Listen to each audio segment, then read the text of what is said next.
NCERT science class 10th के chapter 7 को आज हम इस वीडियो में कवर करेंगे एंड डैम श्योर कि इसे पढ़ने के बाद आपका कोई भी डाउट नहीं बचेगा। इस चैप्टर पर मेन फोकस करना है हमें मादा और जो नर होता है उसके जनन अंगों के बारे में, और ये जो टॉपिक है वो शॉर्टली पूछे जाते हैं। तो चलिए विदाउट करिंग एनी फर्दर डिले हम इस वीडियो को स्टार्ट करते हैं। एनसीईआरटी साइंस क्लास 10th के चैप्टर 7 का नेम है जीव जनन कैसे करते हैं, जिस चैप्टर की स्टार्टिंग में दिया है। देखो यहाँ पर लिखा है जीवों के जनन की क्रियाविधि पर चर्चा करने से पूर्व आइए हम मूलभूत प्रश्न करें कि जीव जनन क्यों करते हैं। यानी आपने देखा है पहले वाले चैप्टर में कि जीव प्रक्रम क्या है, जिसमें हमने बहुत सारी चीज़ें जानी थी कि हम ब्रीथिंग कैसे करते हैं, हम सांस कैसे लेते हैं ना, यानी और फिर हम भोजन को कैसे डाइजेस्ट करते हैं, जो फूड होता है उसको, साथ में हमारा जो हार्ट होता है वो पंप कैसे करता है, कैसे धड़कता है, ये सारी चीज़ें हमने जीव प्रक्रम में जानी थी। इसके बाद वाले चैप्टर की बात करें तो उसमें हमने जाना था नियंत्रण एवं समन्वय, यानी जो हमारा माइंड होता है वो कैसे काम करता है, कैसे हमें इंडिकेट करता है कि आपको ये लेफ्ट हैंड ऊपर उठाना है, ये राइट हैंड आपको तवा गर्म है तो कैसे हाथ पीछे ले जाना है, ये सारी चीज़ें हमने जानी थी। और तंत्रिका तंत्र के बारे में भी जाना था। इस जो चैप्टर है जो जीव जनन कैसे करते हैं, इसमें हम ये जानेंगे कि जो जीव होते हैं है ना वो बच्चे कैसे पैदा करते हैं। तो चलिए ये काफ़ी इंटरेस्टिंग चैप्टर होगा आपके लिए और काफ़ी स्कोरिंग मार्क्स इससे आएंगे आपके, तो अच्छे से इसको कवर करो और मैं कोई भी पॉइंट आपको नहीं छुड़वाऊंगी जो एग्जाम के पॉइंट ऑफ व्यू से इंपॉर्टेंट है ना। और आपके अदर एग्जाम की भी प्रिपरेशन कर रहे हो जैसे यूपीएससी वगैरह कोई कॉम्पिटिटिव एग्जाम, तो उसके लिए भी कोई भी पॉइंट हम नहीं छोड़ेंगे। तो यहाँ पर जैसे कि दिया है कि जीव जनन क्यों करते हैं, है ना। तो जीव जनन होता क्या है, यानी जनन क्या होता है, तो इसकी डेफिनेशन अगर पूछ ली जाए 2 नंबर में 1 नंबर में, तो इस तरीके से आप लिख सकते हो कि जनन वह प्रक्रिया है, मैं नोट्स में बता रही हूँ ना, जनन वह प्रक्रिया है जिसके द्वारा सजीव अपने जैसे नए जीव उत्पन्न करते हैं। यानी जनन एक ऐसी प्रोसेस होती है जिसमें जो भी सजीव होते हैं है ना वो क्या करते हैं, अपने नए जीव उत्पन्न करते हैं। यानी ठीक है, समझ में आ गया। 2 जैसे एक लेडी और एक मेल मिलके क्या कर रहे हैं, एक बच्चे को पैदा कर रहे हैं, वही होता है जनन, है ना। और यह जीव जनन पृथ्वी पर जीवन की निरंतरता को बनाए रखता है। कैसे, अब जैसे पीढ़ियां आगे बढ़ेगी, बच्चे होंगे, उनके बच्चे होंगे, तो इस तरीके से निरंतरता बढ़ती रहेगी पृथ्वी पर, है ना। तो यही है जीव जनन। आगे आपको समझ में। अब ये जो जीव जनन है वो 2 प्रकार का होता है। कैसे, एक लैंगिक जनन और एक अलैंगिक जनन। अब आगे मैं आपको चैप्टर में थोड़ा पढ़ के बता देती हूँ ताकि आपके चैप्टर से भी कनेक्टिविटी हो और जो मेरे नोट्स में है वही बुक में है। तो यहाँ पर दिया है कि यहाँ पर जीव जनन करते क्यों हैं। देखो, वास्तव में पोषण, श्वसन तथा उत्सर्जन जैसे आवश्यक है ना जीव प्रक्रमों की तुलना में किसी व्यष्टि को जीवित रहने के लिए जनन आवश्यक नहीं है। यानी आपको मतलब खाना पचाने के लिए, सांस लेने के लिए आपको जनन करने की ज़रूरत नहीं है कि आपके बच्चे होंगे तभी आप सांस ले सकते हो, आपके बच्चे होंगे तभी आप खाना पचा सकते हो, ऐसा नहीं है। जो जीव प्रक्रम होता है उसकी प्रोसेस अलग होती है। दूसरी ओर अगर बात करें तो जीव को संतति उत्पन्न करने के लिए अत्यधिक ऊर्जा व्यय करनी पड़ती है। फिर जीव उस प्रक्रम में अपनी ऊर्जा व्यय क्यों करे जो उसके जीवित रहने के लिए आवश्यक नहीं है। यानी यहाँ पर दिया है कि जो लैंगिक जनन होता है, जो अलैंगिक जनन होता है, उसको मतलब बच्चा पैदा करने में एक काफ़ी ऊर्जा व्यय करनी पड़ती है, काफ़ी ऊर्जा देनी पड़ती है। तो अगर आपकी जो सारी क्रियाएं हैं, अगर आप भोजन अपनी इच्छा से पचा सकते हो, अगर आप खाना अपनी इच्छा से खा सकते हो, अगर आपका हार्ट अपनी इच्छा से पंप कर सकता है, तो फिर ये जनन करने की नीड क्यों होती है। अब क्यों होती है, आपको समझ में आया कि जीवन पर मतलब जो पृथ्वी है उस पर जीवन अधिक बढ़ाने के लिए, है ना। अब मतलब कोई भी 2 कपल शादी करेंगे तो वो बच्चा क्यों चाहते हैं, क्यों, क्योंकि उनकी नीड है ना, वो बच्चे को मतलब एक सबकी नीड होती है, तो इस तरीके से बच्चा पैदा होता है। तो यहाँ पर यही दिया है कि उस प्रक्रम में अपनी ऊर्जा वो क्यों व्यय करते हैं जो उसके जीवित रहने के लिए आवश्यक ही नहीं होती। तो कक्षा में इस प्रश्न के संभावित उत्तर खोजना अत्यंत रोचक होगा। यानी आप आपस में डिस्कस करके ये बात कर सकते हो कि बच्चे क्यों पैदा होते हैं। फिर यहाँ पर दिया है कि इस प्रश्न का जो भी उत्तर होगा, परंतु यह स्पष्ट है कि हमें विभिन्न जीव इसलिए दृष्टिगोचर होते हैं क्योंकि वे जनन करते हैं। यदि वह जीव एकल होता है तो कोई भी जनन द्वार अपने सदृश व्यष्टि उत्पन्न नहीं करता, तो संभव है कि हमें उसके अस्तित्व का भी पता नहीं चलता। किसी प्रजाति में पाए जाने वाले जीवों की विशाल संख्या ही हमें उसके अस्तित्व का ज्ञान कराती है। हमें कैसे पता चलता है कि दो व्यष्टि एक ही प्रजाति के सदस्य हैं? सामान्यतः ऐसा इसलिए कहते हैं क्योंकि वे एक समान दिखाई देते हैं। यानी आपने क्या देखा कि जैसे एक कुत्ता है ना, कुत्ते में अलग अलग नस्ल होती है कि मतलब आपने देखा होगा किसी के ज़्यादा बाल होते हैं, है ना, ऐसे कुत्ते भी होते हैं जो ब्रीड्स बोलते हैं उसको। ब्रीड्स यानी क्या होता है? जड़े। तो अनुवांशिकता चलती है, यानी जो डीएनए होता है, यानी आपने देखा होगा कि कोई व्यक्ति है ना, उसका जो बच्चा है सेम उसके पापा जैसा दिखेगा। तो वही चीज़ होती है कि जो आपको देखा है समान प्रजाति के दिखते हैं वो, है ना। जो कुत्ता है एक कुत्ते के जैसा दूसरा कुत्ता बना तो वो उसके जैसा दिखेगा। अगर जिसके ज़्यादा बाल है और उसका बच्चा भी वैसा ही पैदा हुआ तो इस तरीके से ये बोलते हैं सेम प्रजाति के, यानी सेम ब्रीड के, सेम जड़ के, है ना। अतः जनन करने वाले जीव संतति का सृजन करते हैं, यानी उनके जैसा बच्चा पैदा करते हैं जो बहुत सीमा तक उनके समान दिखाई देता है। यहाँ तक क्लियर है ना। अब यहाँ पर पेज टर्न करने पर एक वर्ड आया डीएनए। अब डीएनए क्या होता है? देखो इसकी अगर डेफिनेशन पूछ ली जाए तो आपको लिखना है, यहाँ नोट्स में बता रही हूँ मैं आपको। यहाँ पर दिया है प्रतिकृति का प्रजनन में क्यों महत्व है। देखिए यहाँ पर क्या है, जो डीएनए है ना, वो आपके बच्चा पैदा करने में कैसे मदद करता है। आपने कभी देखा है, या तो आपकी एज कभी छोटी हो तो आपको शायद इतना पता नहीं हो, पर जो सीरियल होते हैं, टीवी सीरियल, उसमें क्या होता है, बाल खींच के और टेस्ट किया जाता है कि इसके असली पापा कौन है ना। तो इस तरीके से क्या होता है, जो डीएनए होता है बाल में भी उसके थ्रू आपका डीएनए चेक हो सकता है कि जो आपका डीएनए है वो आपके पापा से मैच हो रहा है नहीं, या फिर आपके ब्लड के थ्रू भी आपका डीएनए मैच हो सकता है। तो इस तरीके से उसी को बोलते हैं डीएनए, है ना। तो यहाँ पर क्या लिखा है, डीएनए की डेफिनेशन लिखी हो, कोशिका केंद्र में पाए जाने वाले गुणसूत्रों के डीएनए के अणुओं में अनुवांशिक गुणों का संदेश होता है जो जनक के संतति पीढ़ी में जाता है। यानी डीएनए क्या होगा, आपके पापा से आपके अंदर ट्रांसफर होगा, है ना। तो यहाँ पर यही दिया है कि जो आपकी कोशिका केंद्र होता है, तो कोशिका केंद्र में पाए जाने वाले गुणसूत्रों के डीएनए के अणुओं के, है ना, डीएनए के अणुओं में अनुवांशिक गुण का संदेश होता है जो जनक यानी जो पिता है उसके द्वारा किस में जाता है, उसके बच्चे में, यानी जनक के संतति पीढ़ी में जाता है ना। यहाँ से तक समझ में आया। अब मैंने आपको बताया था कि जो जनन है ना, उसके दो प्रकार है, लैंगिक और अलैंगिक। अब जानते हैं लैंगिक और अलैंगिक बारे में। अब यहाँ पर आपको बुक का पेज टर्न करते हैं तो यहाँ पर आपको दिया हुआ है कि इसे पौधे वगैरह कुछ जानवर वगैरह बता रखे, है ना। तो चलिए इसको इसी के अंदर पढ़ते हैं कि लैंगिक और अलैंगिक प्रजनन क्या होता है। अब प्रजनन के प्रकार मैंने आपको बता दिया, दो प्रकार के होते हैं जिसको जनन की विधियां भी कहते हैं। जनन की विधियां, प्रजनन के प्रकार सब एक चीज है। तो ये है अलैंगिक प्रजनन और लैंगिक प्रजनन। सबसे पहले अलैंगिक प्रजनन को जानते हैं, यानी अलैंगिक का मतलब है एकल और लैंगिक का मतलब है दो। देखो अलैंगिक का मतलब होगा एक, है ना, अकेला, आगे वाले वर्ड से आप याद रख लेना, अलैंगिक यानी अकेला, है ना, और लैंगिक यानी दो, है ना। तो अलैंगिक प्रजनन क्या होता है, यहाँ पर दिया है, एकल जीव नए जीव उत्पन्न करते हैं। अब एकल जीव कैसे, यानी नर और मादा मिलकर बच्चा पैदा कर रहे हैं, पर ऐसे प्रजनन भी होते हैं जिसमें सिर्फ एक ही वो बच्चा पैदा करेगा, यानी उसमें किसी नर की ज़रूरत नहीं होती या किसी मादा की ज़रूरत नहीं होती।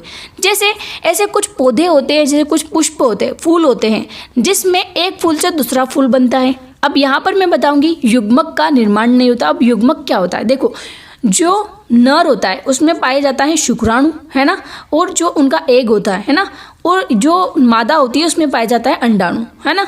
तो जो युग्मक होता है इसमें युग्मक का निर्माण नहीं होता, यानी अगर अलैंगिक प्रजनन हो रहा है तो वहाँ पे ना शुक्राणु बनेगा ना अंडाणु बनेगा। थोड़ा कंफ्यूजिंग लग रहा है, देखो आगे पढ़ाऊंगी तो सब समझ में आ जाएगा। बस ये इसके 2-3 पॉइंट नोट कर लेना कि एकल जीव नए जीव उत्पन्न करता है, दूसरा युग्मक का निर्माण नहीं होता, यानी इसमें ना तो अंडाणु बनता है ना शुक्राणु बनता है।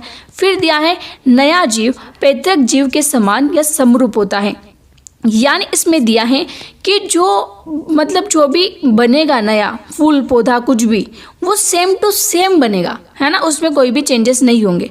अब लैंगिक की बात करें तो आपने देखा है कि जिसका बच्चा पैदा होता है वो सेम टू सेम नहीं दिखता, बहुत बार बच्चे बिल्कुल डिफरेंट पैदा हो जाते हैं। तो इसी तरीके से जो लैंगिक प्रजनन होता है उसमें ज़रूरी नहीं कि पिता के समान सेम टू सेम बच्चा वैसा के वैसा ही दिखे, है ना। तो अलैंगिक में सेम टू सेम दिखता है, लैंगिक में सेम टू सेम नहीं दिखता, पर जो डीएनए वगैरह है वो सेम होते हैं, है ना। तो यहाँ पर लिखा है दो जीव यानी जब दो जीव मिलकर एक नए जीव का निर्माण करते हैं, उसको उत्पन्न करते हैं, तो वो कहलाता है लैंगिक प्रजनन। जैसे सिंपल सा एग्जांपल देख लो, आपके आसपास जिसके भी नया बच्चा पैदा होता है वही हुआ लैंगिक प्रजनन, है ना। अब दिया है नर युग्मक व मादा युग्मक बनते हैं, यानी शुक्राणु और अंडाणु इसमें जाता है। देखो अब कैसे होगा ये सब आगे मैं बता दूंगी ना। जब हम नर जनन तंत्रों के बारे में पढ़ेंगे, मादा जनन तंत्रों के बारे में पढ़ेंगे, तो उसमें आपको इजीली समझ में आ जाएगा अंडाणु शुक्राणु है क्या। अब दी है अलैंगिक प्रजनन की विधियाँ। देखो यहाँ पर आपको नोट करना है कि जो अलैंगिक होता है, मतलब जिसमें एक ही व्यक्ति बच्चा पैदा करता है या कुछ भी चीज़ का निर्माण करता है, तो उसका कैसे क्या होता है ना। अब आपके दिमाग में ये तो आ रहा होगा, चलो दो मिलके तो बच्चा पैदा कर सकते हैं, पर एक कैसे पैदा करेगा। तो यहाँ पर दिया है इसमें कुछ प्रोसेस होती है, जैसे विखंडन, खंडन, पुनर्जनन, मुकुलन, बीजाणु समासंग और कायिक प्रवर्धन, है ना। तो यहाँ पर देखो आप, फर्स्ट में हम जानते हैं द्विखंडन के बारे में। जो अमीबा होता है उसका द्विखंडन होता है, यानी यहाँ पर आप देखो एक अमीबा है, उसके दो खंड हुए और काई में दो में बढ़ गया, यानी उसके बच्चे पैदा हो गए इस तरीके से।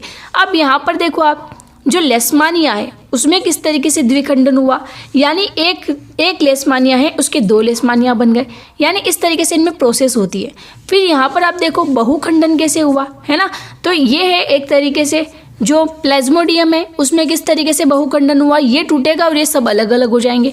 अब अगर आप बात करो जो पुनर्जनन हमने देखा, इस तो जो प्लेनेरिया है उस वो वापस से टूटकर, है ना, इस तरीके से अलग अलग होकर उसका पुनर्जनन होता है। अब जैसे कि मैं आपको एक एग्जांपल बताऊं सिंपल सा, अगर आपको ये समझ नहीं आ रहा कि अलैंगिक प्रजनन का एग्जांपल क्या है, तो आपने आलू देखा, आलू है ना, आलू है, प्याज है, तो वो किस तरीके से उसको क्या करते हैं हम एक उसमें उगाते हैं, है ना, मिट्टी में डालते हैं। तो मिट्टी में डाल के एक आलू से ही बहुत सारे आलू बनते हैं, तो यही होता है अलैंगिक प्रजनन। यानी ऐसा तो नहीं है ना कि मिट्टी में आपने दो आलू साथ में डाले तभी एक आलू बनेगा, है ना। तो ऐसा होता है अलैंगिक प्रजनन में। आगे समझ में, तो इसकी विधि आपको याद रखनी है, एक बार वो बता देती हूँ, नोट कर लो। विखंडन, खंडन, पुनर्जनन, मुकुलन, बीजाणु समासंग और कायिक प्रवर्धन, है ना। इसको नोट कर लेना, ये टॉपिक आपका एंड हुआ और इससे इतने टॉपिक आपके क्वेश्चन नहीं बनते। मेन आपको फोकस करना है जो नर जनन तंत्र है और जो मादा जनन तंत्र है उस पर। देखो यहाँ पर फर्स्ट हम बात करते हैं नर जनन तंत्र की। देखो इससे पहले आप जान लो कि लैंगिक परिपक्वता क्या होती है। मतलब लैंगिक परिपक्वता क्या होती है, आपने देखा होगा कि आप जब छोटे होंगे और जो बड़े हुए उससे जो आपकी बॉडी में चेंजेस आए वही आपकी हुई लैंगिक परिपक्वता, है ना। अब जैसे कि बॉयज़ होते हैं तो उनका कैसे लैंगिक परिवर्तन होता है ना। आप मतलब जो बॉयज़ है वो समझ सकते हो, जो गर्ल्स है वो भी समझ सकती है।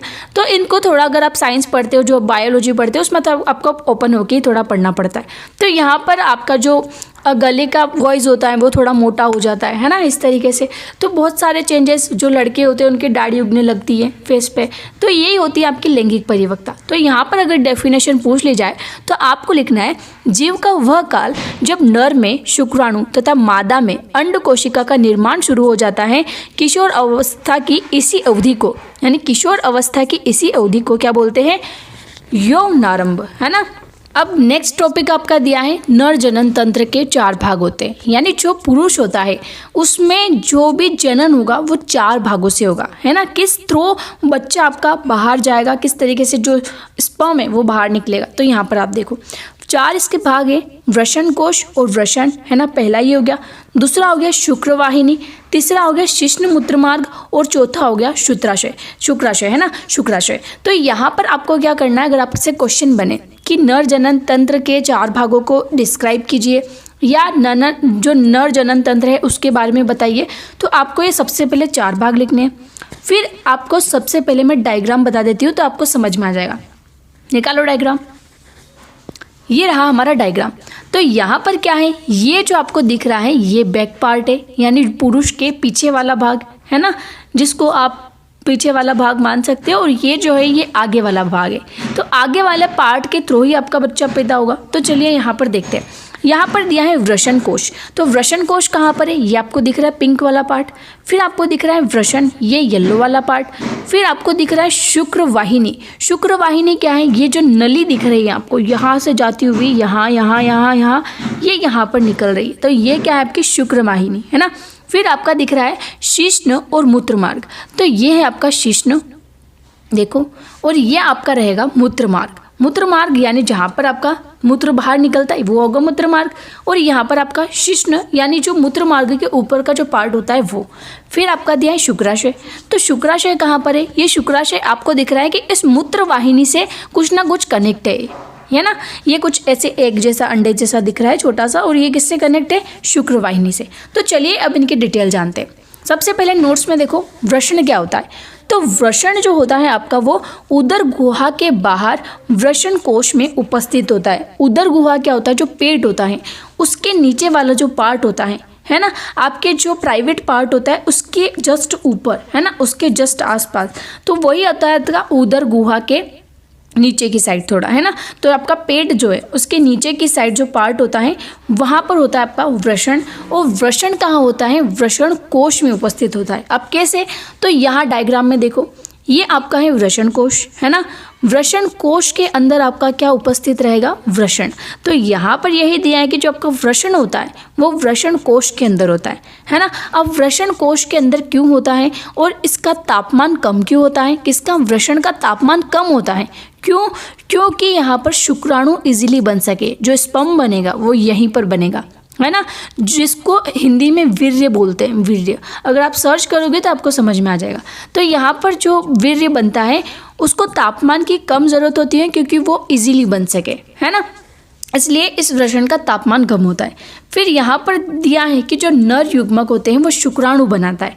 जो लेडी होगी वो अंडाणु बनाएगी। इनका एग ये है, लेडी का नीचे देखो आप, तो जहाँ पर जो मादा रहेगी उसका ये अंडा रहेगा, अंडे में क्या बनाएगी? वो अंडाणु बनाएगी। और जो पुरुष है उसके इस वाले अंडे में वो शुक्राणु बनाएगा, ठीक है। तो यहाँ पर ये क्या रहेगा?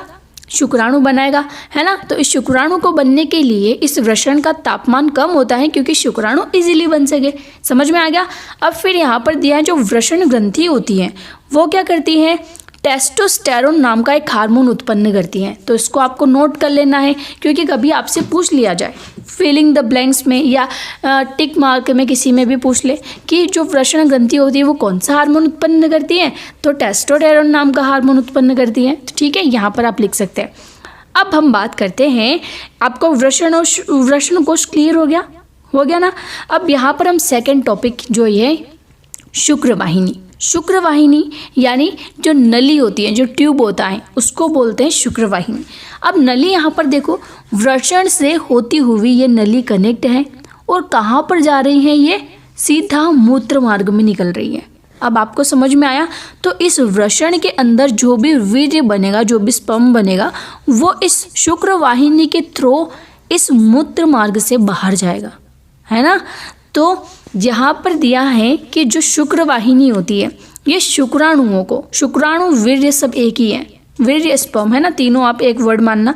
तो जो भी शुक्राणु है उसको वृषण से शिश्न तक ले जाती है ना। ये एक ट्यूब है, एक नली है जो क्या करेगी? यहाँ पर जो भी स्पर्म बनेगा, जो भी शुक्राणु बनेंगे उसको ये शुक्रवाहिनी कहाँ ले जाएगी? शिश्न के द्वारा मूत्र मार्ग से बाहर निकालेगी।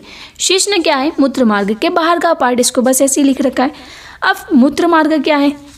यह मूत्र, ये क्या है? मूत्र तथा वीर्य जो होता है, जो स्पर्म होता है, जो शुक्राणु होते हैं, उन दोनों को बाहर निकालने का काम करता है ना। वो इसके बाहरी आवरण को क्या बोलते हैं? शिश्न। तो यहाँ पर आप देखो डायग्राम में, ये जो है आपका, ये जो मूत्र मार्ग है ना, यहाँ से आप टॉयलेट करते हो तो टॉयलेट करने का जो पार्ट है इसके बाहरी पार्ट को शिश्न बोलते हैं। और ये आपका हो गया मूत्रवाहिनी, है ना। मूत्रवाहिनी यानी मूत्र मार्ग, सॉरी, वही, यानी ये भी एक तरीके से ट्यूब जैसा ही हुआ जो मतलब आपके टॉयलेट को बाहर निकालता है ना। तो यहाँ पर क्या है? अब देखो एक बार और आपको डायग्राम में बता दूं मैं, ये हमने जाना वृषण और वृषण कोश के बारे में। तो वृषण कोश के अंदर क्या होता है? वृषण होता है। फिर जो आपकी शुक्रवाहिनी वो क्या करती है? इसमें जो भी वीर्य बनता है वो शुक्रवाहिनी इसको कहाँ तक ले जाएगी? मूत्र मार्ग तक ले जाएगी। यहाँ तक समझ में आ गया? अब हमने देखा था चौथा जो पॉइंट है वो है शुक्राशय। अब शुक्राशय का काम क्या है? तो देखो शुक्राशय क्या होता है, यहाँ पर टर्न करो। शुक्राशय को हम संबंधित ग्रंथियों में ले लेते हैं। क्यों? क्योंकि शुक्राशय के साथ साथ यहाँ पर और भी चीज़ें हैं, है ना। तो चलिए इस सबको क्या में पढ़ते हैं? संबंधित ग्रंथियाँ में। यानी जो आपकी शुक्रवाहिनी होगी उसमें ये शुक्राशय वो उस वीर्य को इजीली पहुंचा देता है। देखो मैं आपको बता दूं शुक्राशय का काम क्या होता है, इसको छोड़ो सबको, है ना। शुक्राशय का काम इतना सा होता है कि जो शुक्र वाहिनी से जो भी आपका वीर्य, जो भी स्पर्म जा रहा है ना, इसको क्या करेगा, वो इजीली जाने देगा, इजीली जाने देगा, है ना। यानी उसको आगे बढ़ने में सहायता करेगा।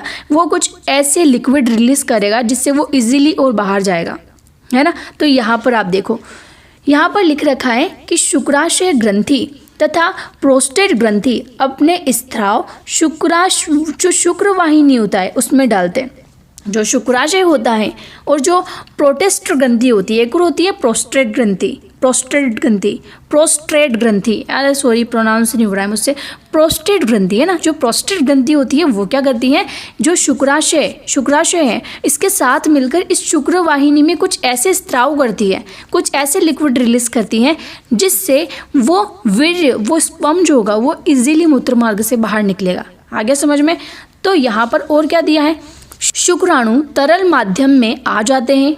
यह माध्यम उन्हें पोषण प्रदान करता है, यानी जो शुक्राशय होता है ये कुछ ऐसी लिक्विड रिलीज करेगा जो उसको और पोषण प्रदान करेगा और उनके स्थानांतरण में, यानी उसको आगे बढ़ने में सहायता देगा, है ना। फिर यहाँ पर स्थानांतरण क्या होता है, आपने देखा होगा टीचर का स्थानांतरण हो गया, तो स्थानांतरण यानी होता है ट्रांसफर, है ना, यानी वो आगे पद पर बढ़ गए। तो इसी तरीके से जो आपका स्पर्म होगा वो किसके थ्रू आगे बढ़ेगा, शुक्राशय के थ्रू। आगे समझ में। फिर यहाँ पर दिया है शुक्राणु तथा ग्रंथियों का स्त्राव मिलकर क्या बनाता है, वीर्य बनाता है ना। तो यहाँ पर आपको नोट कर लेना इसको। तो आई होप जो भी हमने पॉइंट्स क्लियर करे वो आपको सारे क्लियर हो गए होंगे। अब हम जानते हैं मादा जनन तंत्रों के बारे में। देखो अब मादा जनन तंत्र क्या है, तो मादा जनन तंत्रों के कुछ नाम मैं आपको बता देती हूँ।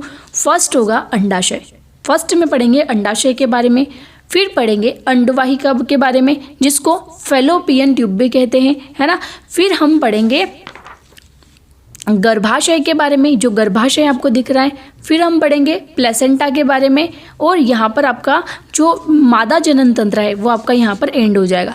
तो चलिए यहाँ पर फर्स्ट ऑफ ऑल डायग्राम देख लो, समझ में आ गया।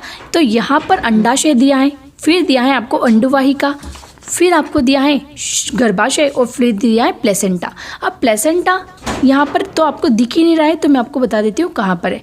तो फर्स्ट में आप जान लो अंडाशय क्या होता है। तो मादा युग्मक अथवा अंड कोशिका का निर्माण अंडाशय में होता है। अब अंडाशय का मैंने आपको बोल दिया, तो यहाँ पर देखो अंडा मान लो इसको एक तरीके से, अंडाशय यानी क्या हुआ, अंडा। तो अंडे में क्या बनेगा, मादा युग्मक, यानी जो हमने अंडाणु पढ़ा था। अंडाणु कहाँ बनता है, इस एक के अंदर बनता है। और अथवा यहाँ पर क्या है, अंड कोशिका का निर्माण होगा कहाँ में, इस जो अंडा है इसमें, यानी अंडाशय में। अब जो लड़की पैदा होती है ना, जब छोटी होती है, जब पैदा होती है तभी से उसमें हजारों अंडाशय उपस्थित होते हैं, पर वो अंडे परिपक्व कब होते हैं, जब वो बड़ी हो जाती है ना। तो इस तरीके से यहाँ पर यही दिया है कि लड़की के जन्म के समय ही अंडाशय में हजारों अपरिपक्व अंडे होते हैं, पर जब वो यौनावस्था में आती है, जब वो उसकी एज बड़ी होती है ना, जब पीरियड्स स्टार्ट होते हैं, तो तब क्या होते हैं, जो अंडे होते हैं, है ना, उसके अंदर के वो परिपक्व होने लग जाते हैं, है ना। तब यहाँ पर क्या दिया है, अब यहाँ पर आपको दो अंडे दिख रहे हैं, तो दोनों में से एक अंडा ही काम करेगा, है ना। या तो ये करेगा या फिर ये काम करेगा, या फिर ये काम करेगा तो ये काम नहीं करेगा। तो इस तरीके से तो यहाँ पर दिया है कि दोनों में से एक अंडाशय द्वारा हर महीने एक परिपक्व अंडा उत्पन्न किया जाता है। फिर क्या होता है, अंडाशय एस्ट्रोजन तथा प्रोजेस्टेरोन हार्मोन भी उत्पन्न करता है। अब यहाँ पर हमने अंडाशय कौन सा हार्मोन रिलीज कर रहा है, एक तो एस्ट्रोजन और प्रोस्टेजन, है ना। अगर हम वृषण की बात करें, पुरुष जनन तंत्र का, मैंने आपको बताया था कि फिलिंग द ब्लैंक्स में कभी पूछ ले तो क्या लिखोगे, देखो यहाँ पर क्या लिखोगे, टेस्टोस्टेरोन, है ना। टेस्टोस्टेरोन कौन सी ग्रंथि से निकलता है, वृषण ग्रंथि से। और मादा जनन ग्रंथि से, अंडाशय से कौन सा हार्मोन निकलता है, एस्ट्रोजन और प्रोजेस्टेरोन, है ना। ठीक है, अब यहाँ पर हम बात करते हैं अंडवाहिका की, है ना। तो यहाँ पर जो अंडाशय द्वारा उत्पन्न अंड कोशिका होती है, यानी जो भी अंडाणु बनेगा आपका, वो काय से जाएगा, अंडवाहिका के थ्रू गर्भाशय तक जाएगा। देखो यहाँ पर आपने देखा था डिफरेंस, आपको बता दूं, यहाँ पर क्या है, वृषण में जो भी आपका वृषण, इनका अंडा ये है और महिलाओं का अंडा ये है, तो इनके अंडे को वृषण बोला जाता है, इनके अंडे को अंडाशय बोला जाता है ना। तो इस अंडे में जब वो स्पर्म बन रहा था तो वो काय के थ्रू जा रहा था, शुक्र वाहिनी के थ्रू जा रहा था। अब इनका जो भी अंदर बनेगा अंडाणु, वो काय के थ्रू जाएगा, वो जाएगा इस अंडवाहिका के थ्रू। वाहिनी वाहिका, शुक्र वाहिनी अंडवाहिका, है ना। उनका शुक्र वाहिनी था, इनका है अंडवाहिका। इस नली के थ्रू यानी इस अंडवाहिका के थ्रू काय में जाएगा, ये गर्भाशय में जाएगा, है ना। यहाँ तक समझ में आ गया। अब बात करते हैं थर्ड, गर्भाशय। गर्भाशय क्या होती है? गर्भाशय एक थैलीनुमा संरचना होती है जहाँ पर क्या है, जो शिशु होता है, जो बच्चा होता है, उसका विकास होता है। और जो गर्भाशय होता है वो सीधा योनि में खुलता है। योनि आपका जो प्राइवेट पार्ट होता है ना, यहाँ से सीधा वो बच्चा बाहर निकलता है जब वो बड़ा होता है। तो इस तरीके से जो आपका गर्भाशय होता है उसका जो मुंह होता है वो किधर खुलता है, सीधा योनि में खुलता है। आ गया समझ में, है ना। अब फिर होता है प्लेसेंटा।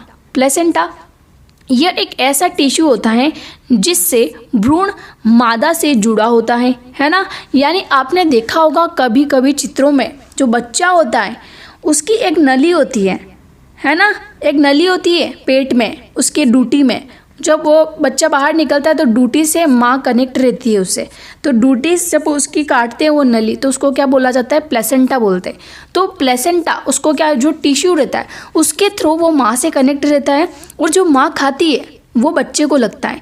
जो बच्चे को लगता है यानी जो माँ जितना जो जैसा खाएगी वैसा बच्चे को लगेगा। तो इसलिए बोलते ना कि अच्छा खाना खाओ माँ, तो वो बच्चे को लगता है। जो वो पिएगी वो उस बच्चे को जाएगा, जो वो खाएगी उस बच्चे को खाएगा। जो ग्लूकोज, जो ऑक्सीजन जो भी जाता है वो बच्चे में जाता है माँ के थ्रू, है ना।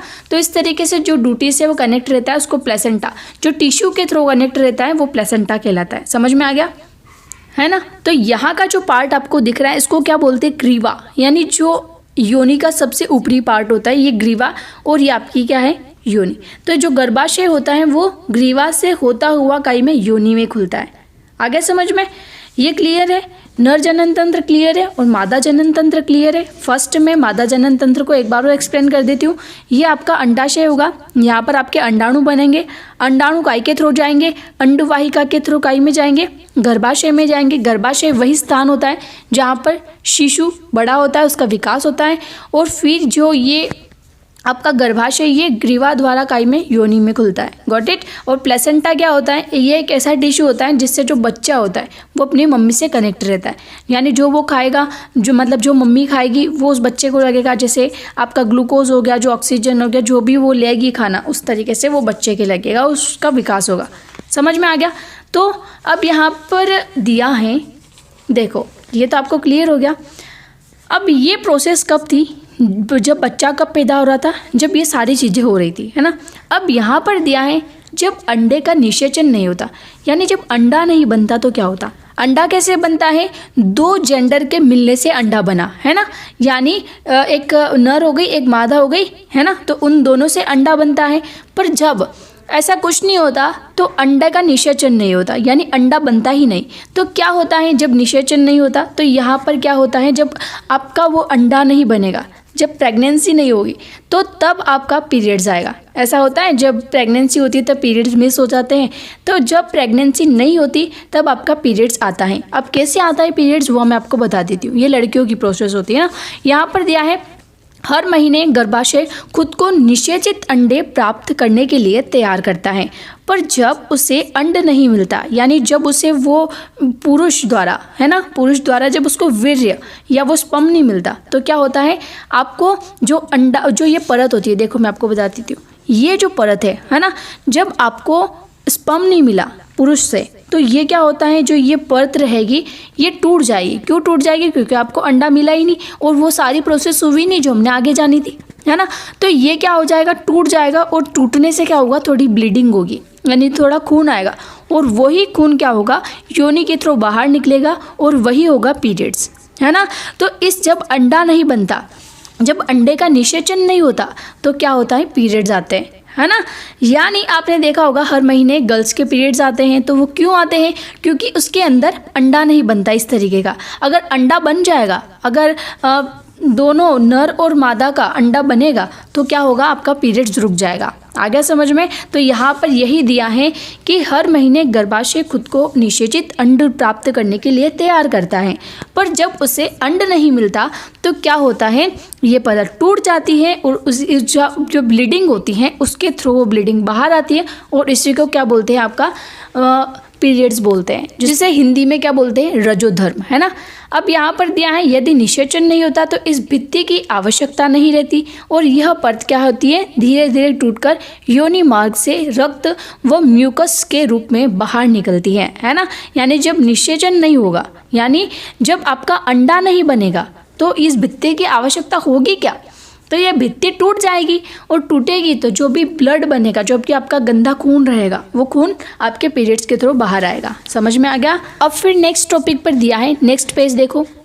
यह चक्र 1 महीने का समय लेता है तथा इसे ऋतुस्राव या रजोधर्म कहते हैं।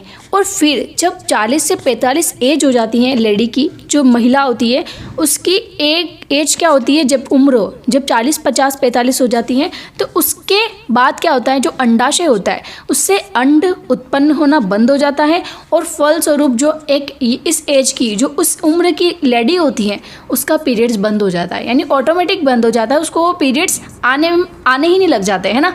तो ये सब प्रोसेस सबको अलग अलग एज में होती है, किसी को 55 साल लग जाते हैं, किसी को थोड़ा और कम में हो जाता है, 50-55 में हो जाता है, किसी को 50 में हो जाता है। तो इस तरीके से ये पीरियड्स मतलब अलग अलग टाइम में बंद होते हैं। अब यहाँ पर हम देखते हैं एक और जो होता है गर्भरोधन। देखो यहाँ पर गर्भरोधन क्या होता है, किसी लेडी की प्रेगनेंसी को रोकना गर्भरोधन कहलाता है ना। तो यहाँ पर क्या है, गर्भरोधन को रोकना। गर्भरोधन यानी क्या होता है, जो प्रेगनेंसी होती है, गर्भ यानी जो बच्चा है, गर्भ किसको बोलते हैं, जो माँ की प्रेगनेंसी होती है उसको रोकना ही गर्भरोधन है ना। तो यहाँ पर है गर्भरोधन को रोकना, गर्भरोधन कहलाता है। अब यहाँ पर गर्भरोधन के प्रकार होते हैं, यानी इस गर्भरोधन को किस किस तरीके से रोका जाता है। तो जब प्रेगनेंसी हो जाती है और बहुत सारे नर और मादा उस प्रेगनेंसी को कंटिन्यू नहीं करना चाहते हैं, तो इसके आगे ये प्रोसेस क्या होती है, अगर उस बच्चे को गिराना चाहते, अगर उस बच्चे को नहीं रखना चाहते तो वही होगा गर्भरोधन। तो इसको न रखने के ऐसे 4 प्रकार होते हैं। फर्स्ट आपका आता है, देखो बहुत सारे जो कपल्स होते हैं वो इस कॉन्डम या सर्वाइकल कैप का यूज़ करते हैं ना ड्यूरिंग सेक्स।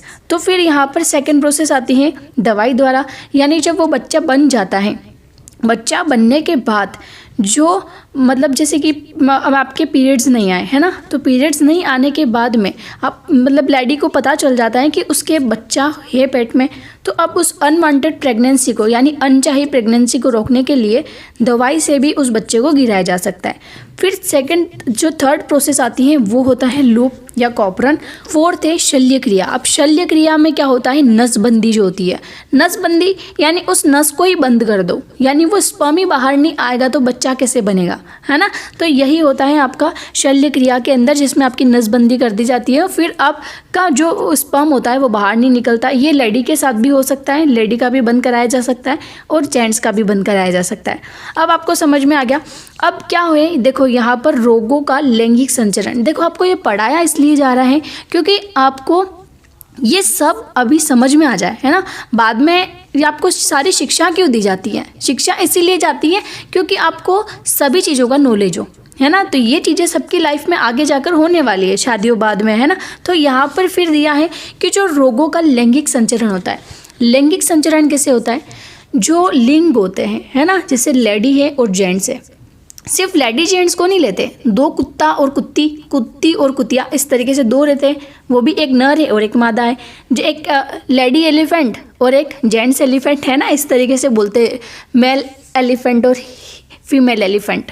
तो ये जो सारे होते हैं जो जिनमें लैंगिक होता है, जिसमें एक नर और एक मादा की ज़रूरत होती है, शेर शेरनी भी होते हैं, तो ये सभी मिलकर उनमें क्या होता है, रोगों का लैंगिक संचरण भी होता है। यानी जब सेक्स होता है तो क्या होता है, जो लिंग होते हैं उनके थ्रू भी बहुत सारी बीमारियां होती है ना। तो जिसको नाम दिया जाता है एसटीडी, ये एक बीमारी होती है ना। तो ऐसा बोलते हैं ना कि इसके मतलब पहले चेकअप करवाना चाहिए। इस तरीके से अगर किसी में एक में बीमारी होती है तो वो इस क्रिया के थ्रू दूसरे में भी ट्रांसफ़र हो जाती है। तो यहाँ पर दिया है अनेक रोगों का लैंगिक संचरण भी होता है। अब देखो, जीवाणु जनित यानी जो जीव होते हैं, जो बैक्टीरिया होते हैं, उसके थ्रू दो बीमारियाँ होती है। पहली होती है गोनेरिया और दूसरी होती है सिल्फिस, है ना, सिल्फिस यानी जिसमें जीवाणु होते हैं, जिसमें बैक्टीरिया होते हैं।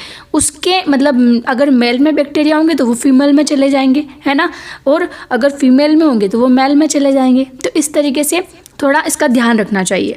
फिर सेकंड बीमारी होती है संक्रमण बीमारी, यानी आपने देखा होगा संक्रमण बीमारी हो तो मेरे को खांसी चल रही है तो आपको भी चल जाएगी, या मेरे को सर्दी हो रही है तो आपको भी सर्दी हो जाएगी। तो ये एक संक्रमण बीमारी होती है। तो इस तरीके से संक्रमण बीमारी लैंगिक बीमारी भी होती है, यानी लिंगों के अंदर भी ये बीमारी होती है ना। तो इस तरीके से इससे क्या होती है, जो संक्रमण बीमारी होती है उसके क्या नाम है, एक तो मस्सा जो वार्ट होता है वो भी इससे फैल जाता है, और एक क्या होता है जो HIV एड्स होता है, वो भी एड्स भी इसी से होता है ना।